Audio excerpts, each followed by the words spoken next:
Um, Mr. Brubaker, I met you a few times. I don't know if you remember me. I probably, everybody changes over the years. But back in '98, when you had your Brubaker's Agronomic Consulting Service, I gave you a bunch of information about industrial hemp. And I spoke to you a few times after that. I think it was probably around 2005 or 2006, and we were at one of the meetings where they were talking about smart growth and agricultural zoning and those type of issues. And I gave you a copy of my book, Hempstone Heritage. I don't know if you had a chance to look at it or I not. remember the book. Okay, did you get a chance to read it? I did. Oh, cool, cool. So, I had a chance to read through it. right, right. I don't want to overrepresent what the facts are, but Okay. Well, it's a big issue.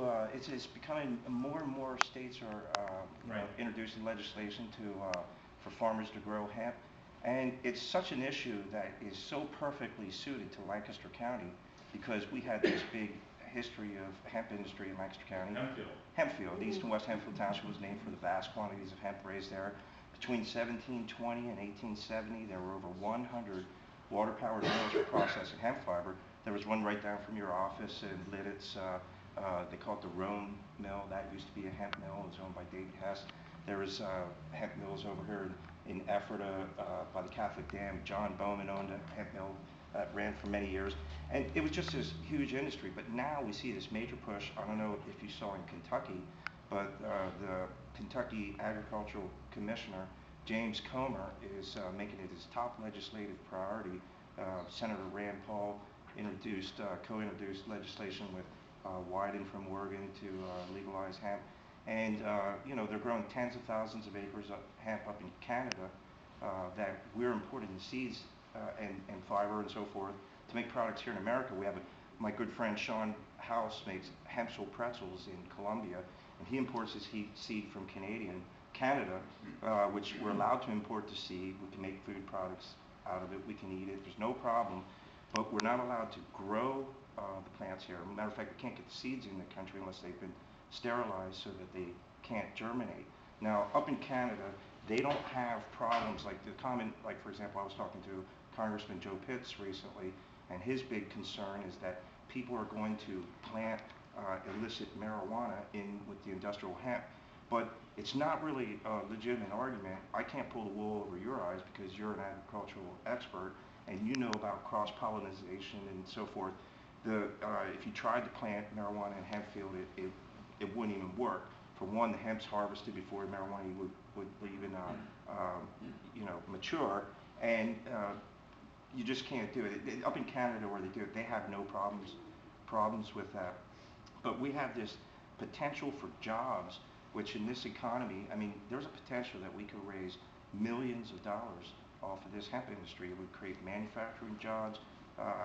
And like I said, it's just a perfect issue. We have some of the best farmland on the face of the earth. We have close proximity to all of these major markets on the East Coast.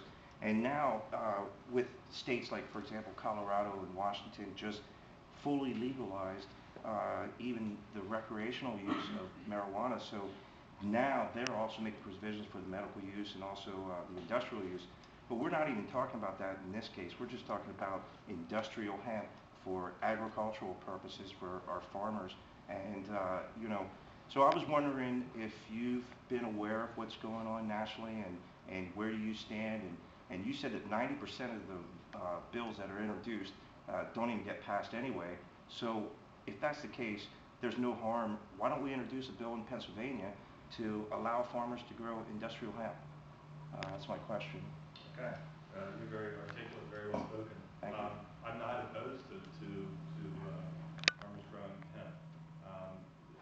I understand the active ingredient marijuana is not in that plant.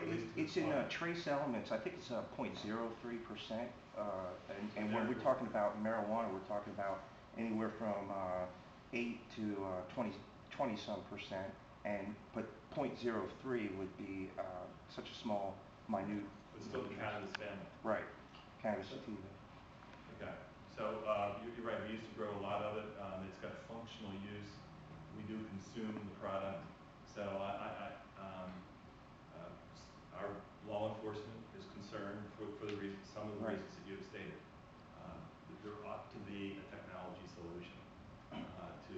Well, in Canada, what they do is you have to register your farm with the GPS Right. coordinates. All right. And I'm not sure if they, maybe, like for example, in Pennsylvania, maybe you would register with the Pennsylvania State Department of Agriculture, get registered certified industrial hemp seeds, then you have your GPS coordinates on your farm, and any police officer that drives by, I mean, if he's interested, you can monitor the crop, and you know, a good indicator if it's grown way out in the open in a hemp field and someone's growing 6 acres, that's hemp, and you can tell by visual inspection.